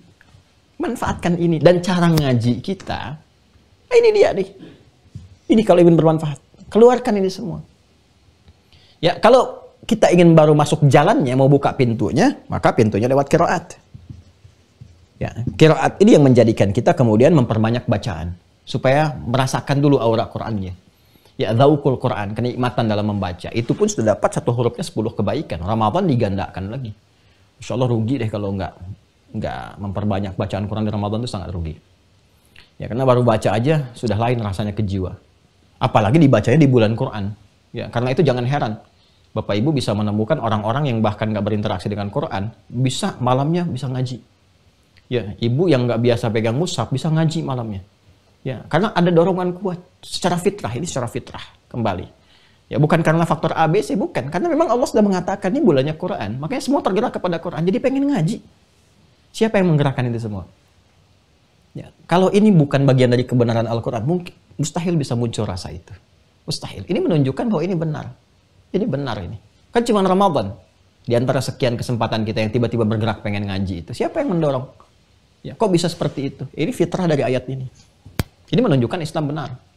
Ya kan? Nah, kalau sudah tahu benar, ya baca petunjuknya. Amalkan dalam hidup. Udah tahu benar nggak diikutin. Kan jadi aneh. Dan, nah, setelah itu masuk kepada tilawah. Nah, ini tilawah itu kalau sudah paham cara baca, mengerti dan sebagainya, mulai deh lihat tafsirnya, kan? Lihat maknanya. Ya mungkin nanti bisa pasang target secara tematik. Yang tahun ini saya pengen belajar ini dulu, keluarkan, ya kan? Saya pengen memantapkan sholat dulu, semua ayat tentang sholat dikeluarkan, ya kan? Ya, nanti kita belajar di pertemuan yang berikutnya, kita belajar mengeluarkan kurikulum, bagaimana cara mengefektifkan interaksi dengan Al-Quran, khususnya di bulan Ramadan. Nanti terakhir, tahfidz, hafalan. Wah, ini berkah banget ya teman-teman. Akan terjadi akselerasi dalam hafalan Quran. Kalau pengen cepat menghafal itu, manfaatkan Ramadan. Ya, kemarin kita membuka karantina online, Masya Allah, Ramadan kemarin. Alhamdulillah. Ya, rata-rata khatam itu Al-Quran. Khatam itu khatam menghafal, hafal Quran dalam selama Ramadan itu 30 hari. 30 juz. Bukan juz 30 juz. 30 juz itu khatam. Ada akselerasi dan cepat. Ada yang di bawah 30, kan? Ada yang 26, 27, 28 dan sebagainya. Ada yang bahkan lebih sedikit lagi. Ini luar biasa nih, cepat sekali. Nah, ini baru satu Al-Quran. Jadi ada apa saja keistimewaan Ramadan itu? Pertama, ada perubahan hidup di situ. Ada perubahan karakter. Ya kan? Ada percepatan penenangan kepada jiwa. Kemudian apa lagi? Ya, ada percepatan terhadap pengabulan doa-doa yang semua terkumpul petunjuknya di Al-Quran. Kalau mau kita detilkan, nanti penjelasannya lewat hadis. Ya. Apa di antara detil-detil ini? Satu, kita lihat. Kalau itu fadilah Qur'annya siang dan malamnya, maka detilnya disampaikan. Apa saja jenis fadilahnya? Satu, kita buka Kitabul Iman di Al-Bukhari. Langsung di Kitabul Iman nomor hadis yang ke-38.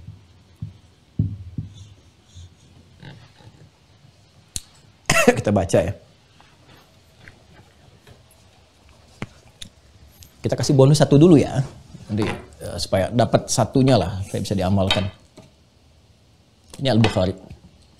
Kitabul Iman itu berarti topik nomor kedua. Setelah Bad'ul Wahyi, Kitabul Iman, Kitabul Ilmi, Kitabul Wudhu. Ini sini halaman 22. Kalau saya nggak keliru, kanan. Paling kanan. Pertengahan. Bismillah. 24. 22. Ah ya betul. Ini Kitabul Iman. 23 ini Kitabul Iman. Nah sekarang kita cari yang nomor hadis 38 nih. Insya Allah nggak keliru karena rata-rata sama kalau sudah disebutkan nomor terkait dengan bab itu sama. Ah ini dia betul. Bab Shaum Ramadan imanan wa ihtisaban, nomor hadis yang ke-38 ya. Ya, spesifiknya 28. Untuk yang ininya 28, untuk yang Kitabul Imannya halaman 23. Bismillahirrahmanirrahim. Qala al-Imam al-Bukhari haddatsana Muhammad bin Salam qala akhbarana Muhammad bin Fudail qala haddatsana Yahya bin Sa'id an Abi Salamah an Abi Hurairah radhiyallahu taala anhu qala qala Rasulullah sallallahu alaihi wasallam. Rasulullah sallallahu alaihi wasallam bersabda, karena tadi kita ingin detilkan hadisnya. Ya. Apa kata Nabi? Man shama Ramadhana. Siapapun yang mampu menunaikan puasa Ramadan. Dan kalimatnya menggunakan man, ingat ya. Man itu isi mausul, konjungsi kata sambung. Dia menunjuk kepada bentuk personal, tunggal. Tapi sifat tunggal ini punya sifat jama, umum, general. Ya. Jadi menunjuk kepada siapapun, tapi tawarannya terbuka. Tapi sifatnya personal. Nah, biasanya begini. Kalau ada ayat atau hadis yang bersifat personal dan dibuka secara luas pada siapapun, posisikan ayat atau hadis itu untuk kita. Ya, jadi kalau misalnya kita baca di Al-Quran, ketemu satu itu, rasakan, ini untuk saya. Di hadis, rasakan untuk saya. Nah, kalau kita kembali kepada hadis ini, man shama Ramadhana, siapapun, laki-laki, perempuan, besar, kecil, tua, muda, kan? Siapapun tanpa batas, nggak ada batasan sosial, nggak ada batasan kehidupan dunia di sini, siapapun. Nah, kalau sudah begitu, rasakan, oh ini buat saya nih. Saya sedang dikhitab, diajak bicara oleh Nabi Sallallahu Alaihi Wasallam.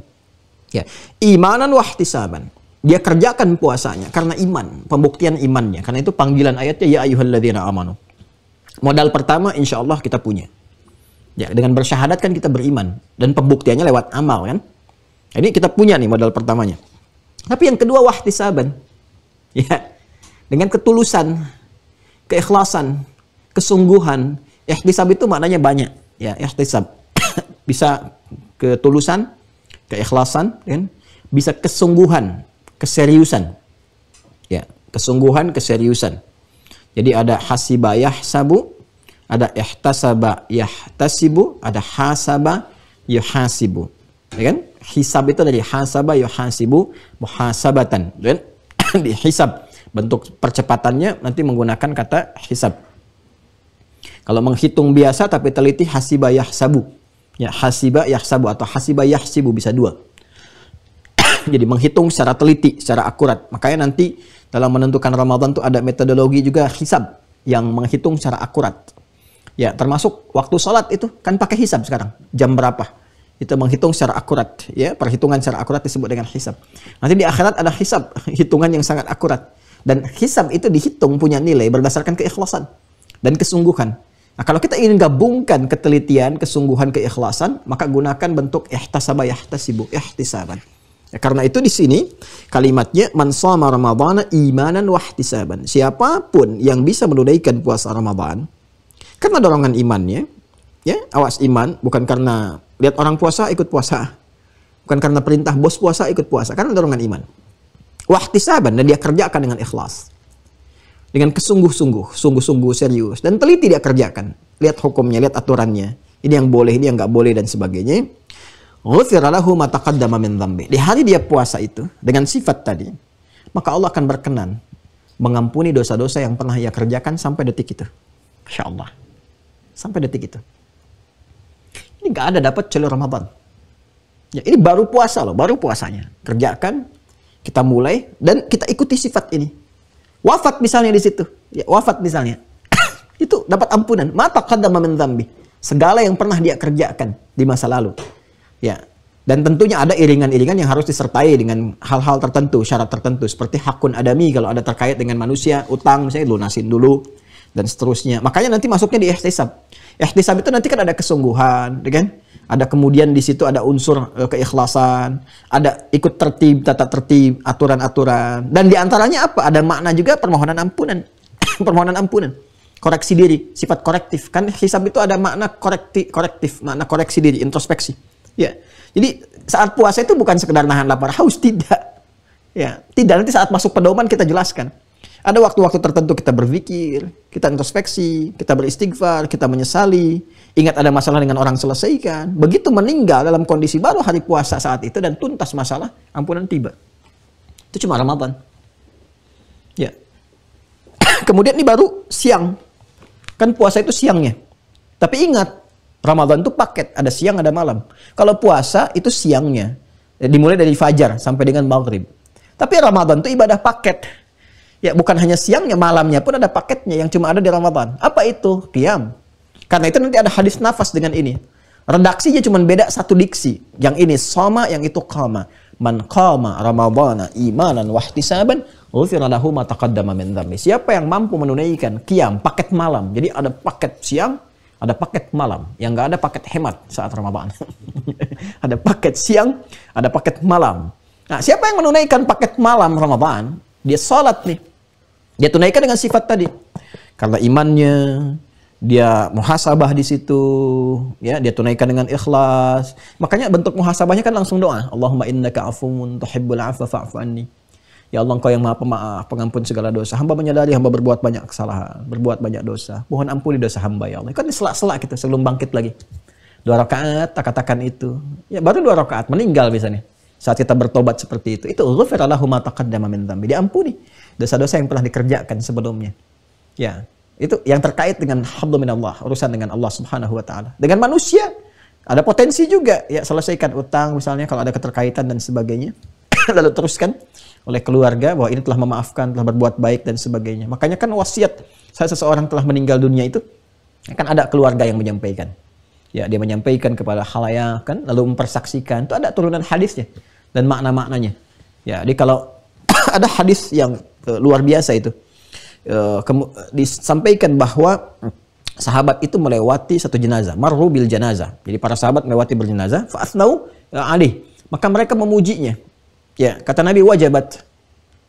Lalu lewat lagi, maka mereka menyebutkan ya ada sesuatu yang masalah dengan orang ini. Ya, kata Nabi wajabat, wajabat. Ya, wajabat. Ditanya dikonfirmasi, ya Rasulullah SAW, apa maksud Anda wajabat? Wajabat itu Nabi mengaminkan untuk mengabulkan kepadanya. Kalau memang benar-benar baik, wajib alaihil jannah. Ya, Allah akan tetapkan baginya surga. Makanya persaksian kehidupan di sekitaran kita itu menjadi penting karena kita tuh menjadi saksi satu dengan yang lainnya. Wa kadzalika ja'alnakum ummatan wasata. Ya, awas. Awas, litakunu syuhada 'alan nasi wa yakuna rasulu 'alaikum syahida. Hati-hati makanya dalam berkehidupan karena cerminan di sekitaran kita itu saksi untuk kepribadian kita. Walaupun ada lawan nggak suka dengan kita misalnya karena kepentingan tertentu bukan karena sikap dan sebagainya. Tapi di dalam hati jadi menyadari ini orang-orang baik. Ya, tapi kebaikan ini nggak ideal buat saya misalnya kan.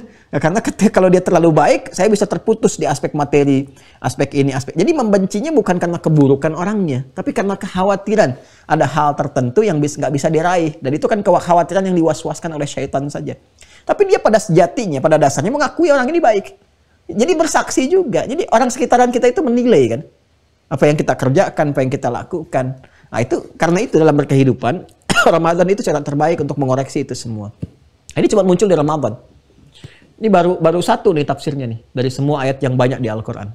Limpahan pahala, rahmat siang malam, ampunan siang malam. Ya peluang terbebas dari neraka itu siang malam. Cuma ada di Ramadan. Malam Al-Qadar, hadisnya nanti lebih lengkap lagi. Terurut sampai ngeburunya lewat i'tikaf, bagaimana cara i'tikafnya, seperti apa amalannya dan sebagainya, diurutkan semua. Nah, kalau kita urutkan semua itu jadi satu petunjuk dari Nabi itu, jadi pedoman Ramadan, pedoman mengisi Ramadan, petunjuk Nabawi untuk mengisi Ramadan, jadi kurikulum untuk kita. Nah, bagaimana cara kita mengaji kurikulum ini supaya utuh kita bisa keluarkan? Itu besok kita bahas. Itu besok kita bahas. Waktunya sudah habis ya. Saya harus persiapan jam 9 nanti kita ada sesi Zoom. Nah, jadi teman-teman itu ya yang kita bisa bahas atau turunkan untuk sementara waktu. Jadi ini istimewanya Ramadan. Jadi kalau ditanya apa keistimewaan Ramadan? 1 bulan Quran yang berpeluang semua tergandakan, mendapat pencerahan, dapat ketenangan dari barakah Al-Quran, dapat peluang percepatan doa untuk dijawab. Kemudian apa detil di antara itu semua? Detailnya adalah peluang mendapatkan ampunan dari Allah. Ini janjinya dari Nabi SAW. Hadis Nabinya seperti ini. Ya, kalau kita turunkan lagi nanti rahmatnya begini. Sampai pintu surganya pun khusus. Nah, kalau kita ingin kumpulkan semua, jadi pedoman. Pedoman ini besok yang akan kita ulas satu-satu. Termasuk nanti kita keluarkan kurikulumnya. Yang menjadi agenda. Kalau udah punya ini enak. Ya, kalau udah punya agenda nanti nggak bingung. Kita tahu apa yang akan dikerjakan saat Ramadan. Malam pertama mau ngerjakan apa. Malamnya apa. Ya, menjelang sahur apa, siangnya apa. Jadi terukur setiap hari sampai selesai Ramadan. Ya, kalau sudah terukur enak menjalaninya. Yang repot itu nanti masuk Ramadan bingung mau ngerjakan apa. Taunya cuma puasa siang, taraweh malam. Nanti sisanya kan apa yang mau diisi. Ya, jadi kita harus berpikir nanti bagaimana, bukan bagaimana nanti. Ya, bagaimana Ramadan? Ya, bagaimana nanti saja. Ramadannya kan belum datang. Tidak, nanti bagaimana? Fa idza faraghta fansab wa ila rabbika faraqab. Kalau sudah tuntas ya, tadi Rajab disiapkan nanti untuk yang akan datang. Siapkan Sya'ban, Sya'ban siapkan Ramadan. Itu cara berpikirnya. Ya, itu yang bisa disampaikan di pertemuan subuh menjelang pagi kali ini. Semoga Allah merahmati kita semuanya, memberikan kedamaian pada jiwa kita, membimbing kita berkehidupan dengan baik. Saya pertama ingin bermohon maaf yang spesifik karena kemarin saya menyampaikan insya Allah di malam tadi ya kita ada bedah buku, hanya qadar Allah ada kondisi yang sangat mendesak yang harus saya kerjakan sampai saya pun keluar kota kemarin karena ada satu hal yang sangat khusus yang dimintakan pendapatnya kepada kami. Jadi saya harus ngecek dulu ya di lapangannya seperti apa dan sebagainya, dan itu baru kembali waktu-waktu yang agak mepet ya ke waktu kita rencana kemarin. Mudah-mudahan malam ini bisa kita lakukan. Saya akan berkoordinasi, jadi ada 3 buku yang secara serial kita akan bahas. Kita akan mulai dengan manusia paripurna. Ya insya Allah, saya selalu katakan insya Allah. Ya, malam ini, kalau kita bisa mulai malam ini kita mulai. Tentang esensi kehidupan kita sebagai manusia. Kemudian yang selanjutnya ada bahagia dalam Al-Quran dan Sunnah. Dan selanjutnya pengantin As-Sunnah. Bimbingan dalam kehidupan berkeluarga. Nanti serialnya ini akan tersusun insya Allah. Dan dilangsungkan secara live dengan Allah Subhanahu wa taala, dan nanti teman-teman yang ingin mempelajari terlebih dahulu atau nanti ada aksesnya, masuk aja ke Wah Corner. Di situ ada e-book. Di e-book itu nanti ada 3 buku yang terkait dengan pembahasan kita. Itu satu. Yang kedua, insya Allah besok kita masih berlangsung membahas tentang terkait dengan bab puasa ini, dan kita akan lanjutkan pada pedoman Nabawi dalam menjalani Ramadan atau kurikulum Ramadan Nabawi. Kurikulum Ramadan Nabawi. Judul itu untuk esok hari. Tolong ya admin untuk besok ya. Kemudian yang ketiga, kita informasikan juga masih dibuka kesempatan yang luas bagi teman-teman untuk wakaf pesantren ya. Untuk wakaf pesantren. Ini bukan donasi, tapi saya hanya memberi jalan. Nih ada peluang begini, silahkan. Ya, karena kita pun tidak mengambil manfaat dari apa yang Anda sampaikan. Ini hanya bekal Anda saja yang kita beri peluang. Yang mudah-mudahan Allah berikan di situ kesempatan untuk mendapatkan kebaikan-kebaikan. Kalau bukan di dunia, mungkin di akhirat akan terkumpul kemuliaan-kemuliaannya. Ya, Anda bisa lihat nanti di deskripsi di Bank Syariah Indonesia, nomor rekening 1114444 142, 31-nya, 44-nya, kemudian 142, 1114444 142. Tidak ada masalah, nanti masih terbentang waktunya cukup panjang atas nama Ma'had Islam Rafi'ah Akhir. Ma'had Islam Rafi'ah Akhir. Waktunya masih panjang. Jadi kalau Anda mau nabung sebulan dari sekian nggak ada masalah. Sebulan misalnya atau nanti sampai selesai, saya akan update nanti. Oh, ini kita mau mulai struktur dulu. Ya, di beberapa bulan ke depan ini sudah akan memulai, alat berat masuk, strukturnya dirapihkan, ditanam dulu. Jadi ditanam, nggak ada yang di atas, semua ditanam di bawah. Kabel-kabel semuanya dirapihkan semua. Nah, nanti setelah itu baru masuk ke fase pembangunan. Ya, konsepnya insya Allah eco ya. Jadi green, jadi menyatu dengan alam. Ada ternak juga, ada perkebunan juga, ada macam-macam. Nanti santri Mira insya Allah akan ada ke situ. Karena saya siapkan desain masjidnya kurang lebih untuk 5.000 orang. Desain masjidnya. Jadi nanti bisa akses di situ. Saat santri libur Anda juga bisa jadi santri, mungkin nanti ada summer class gitu ya misalnya. Kalau di sini nggak ada summer ya, mungkin ada kelas nanti sepekan, 2 pekan ya. Bisa di situ juga nanti merasakan tempat makannya seperti apa, ya. Kemudian tidurnya di kasur santri dan seterusnya. Ya nanti kita kalau sudah jadi ya itu kan untuk kita semua, bukan untuk saya. Saya tidak punya satu 0 sekian persen pun aset di situ. Itu kita jadikan wakaf dan kelola aja sampai meninggal. Mudah-mudahan wafatnya dalam kebaikan mudah-mudahan ya, dan bisa dikubur di area itu. Insya Allah. Terima kasih untuk hari ini. Semoga Allah muliakan kita semua, memberikan kebaikan-kebaikan dari apa yang kita kaji, memberikan petunjuk kepada kita semua dalam kemuliaan. Dan seperti saya sampaikan di pertemuan lalu, jaga diri baik-baik. Jaga diri baik-baik, perbanyak tobat kepada Allah, perbanyak istighfar, perbanyak salawat pada Rasulullah SAW, karena masanya sudah mulai berubah. Saya ulang ya, masanya sudah mulai berubah. Mesti hati-hati, sudah mulai agak berpindah nih, mesti agak waspada kepada hal-hal sensitif yang pernah Nabi isyaratkan. Ya, Nabi memberikan isyarat dari jauh-jauh hari akan ada terjadi taqarrubul aswaq. Ya, market itu mudah diakses. Ya, pasar-pasar mudah diakses. Yang tadinya kita berangkat sekarang udah disaku, muncul, bisa pesan, bisa ini. Nah, itu nanti ada iringannya tuh, nggak berdiri sendiri. Nanti mungkin ada materi akhir zaman yang bisa dibahas spesifik. Karena nanti ketika itu muncul, semua yang lain bisa diakses dan kemaksiatan akan lebih banyak. Dan berpotensi nanti terjadi banyak manipulasi berkehidupan. Kadang-kadang yang kita lihat A padahal B, C dan sebagainya. Makanya bimbingan terbaiknya itu banyak-banyak mendekat kepada Allah. Taubat, istighfar, sehingga Allah berikan cahaya burhan dalam diri kita itu untuk membaca sesuatu itu sehingga selalu tersambung pada petunjuk Allah Subhanahu wa taala. Ya, semoga Allah sekali lagi menjaga, memuliakan dan meridhai apa yang kita kerjakan. Ya, terima kasih untuk hari ini. Kita bermohon kebaikan pada Allah Subhanahu wa taala. Allahumma taqabbal minna innaka antas sami'ul alim wa tub 'alaina innaka antat tawwabur rahim. Allahumma arzuqna ni'matal istiqamah fil imani wa fil amali salih ma tardahu ya arhamar rahimin. Ati anfusana taqwaha wa zakkiha anta khairu man zakkaha anta waliyuha wa maulaha. Rabbana atina fid dunya hasanah fil akhirati hasanah wa qina adzabannar. Allahumma barik lana ya Allah fi hadzal syahri Rajab ya rabbal alamin. Wahdina ya Allah ila sabilir rasyad. Wa barik lana ya Allah fi syahril muqbil idza nasilu ilaihi ya rabbal alamin fi sya'ban kama tuhibbu wa tarda. Wa balighna Ramadan bimiqdari ajalina ya arhamar rahimin. Wa sallallahu ala sayyidina Muhammad wa ala alihi wa sahbihi ajma'in. Wa akhiru da'wana alhamdulillahi rabbil alamin. Subhanakallahumma bihamdika nasyhadu an la ilaha illa anta nastaghfiruka wa natubu ilaik. Assalamualaikum warahmatullahi wabarakatuh.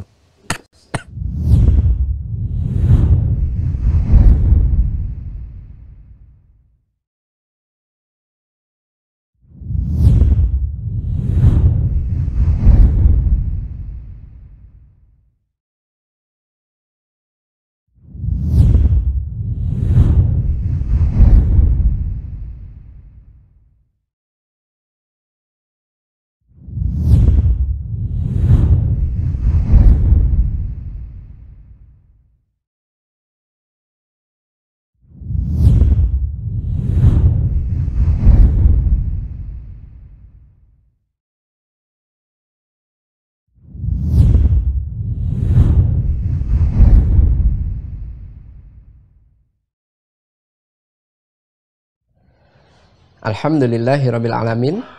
Jazakumullahu khairan katsiran kepada guru kita semua, Ustadz Dr. Adi Hidayat LCMA.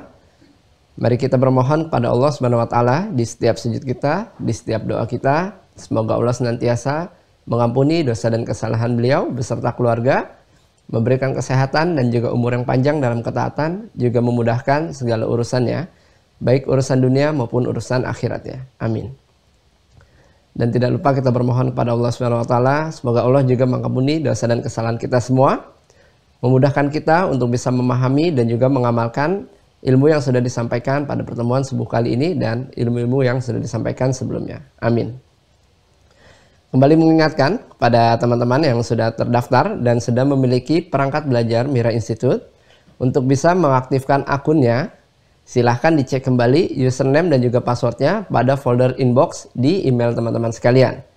Jika tidak ditemukan di folder inbox, teman-teman bisa merujuk di folder spam ataupun folder junk, karena ada kemungkinan username dan juga password yang kami kirim masuk ke folder-folder tersebut.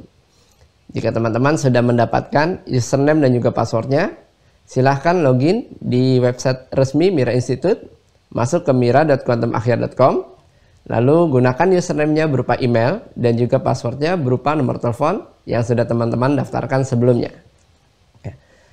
Setelah teman-teman login di website resmi Mira Institute, pastikan teman-teman untuk update foto profil teman-teman sekalian, lalu isi data diri teman-teman sekalian agar data teman-teman bisa terbaca oleh sistem kami, sehingga teman-teman bisa menikmati setiap fitur-fitur yang sudah disajikan di website resmi Mira Institute, seperti mendownload kitab rujukan ataupun materi yang sudah di-scan oleh admin dan sudah di-upload.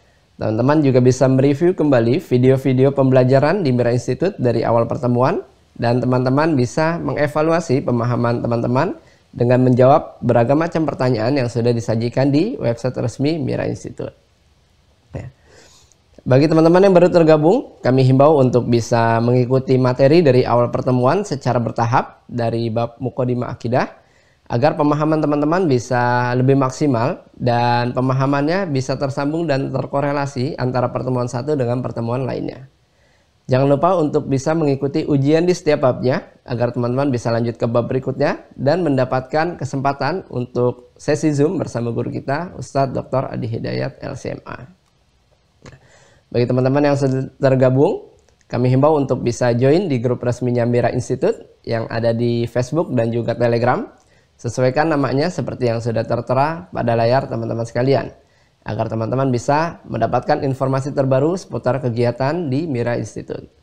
Dan bagi yang masih menunggu untuk tergabung menjadi mahasantri di Mira Institute, teman-teman bisa mengambil manfaat dari pembelajaran di Mira Institute dengan cara subscribe YouTube channelnya Mira Institute. Pastikan logonya seperti yang tertera pada bagian kiri atas layar teman-teman sekalian. Jangan sampai salah.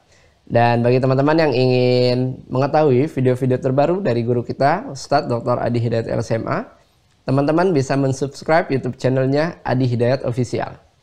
Jangan lupa untuk tekan tombol loncengnya agar setiap notifikasi terbaru bisa langsung masuk ke perangkat teman-teman sekalian. Dan insya Allah untuk mengkaji atau serial bedah buku, teman-teman bisa memiliki bukunya dengan cara masuk ke aplikasi Waha Corner. Di situ nanti ada paket e-book. Nah, silakan bagi teman-teman yang ingin membaca terlebih dahulu sebelum kajian serial tersebut dilangsungkan. Dan bagi teman-teman yang ingin mengambil peluang atau kesempatan untuk wakaf pesantren Mira Institute, teman-teman bisa menyalurkan melalui rekening Bank Syariah Indonesia atau BSI dengan kode bank 451 dan nomor rekening 11144444142 atas nama Yayasan Mahat Islam Rafiah Akhyar, seperti yang sudah tertera pada layar teman-teman sekalian. Baik, terima kasih. Ini saja yang bisa kami sampaikan. Saya Fadil, mewakili tim Mira yang bertugas. Jika ada hal yang kurang berkenan, kami mohon maaf. Terima kasih atas perhatiannya. Assalamualaikum warahmatullahi wabarakatuh.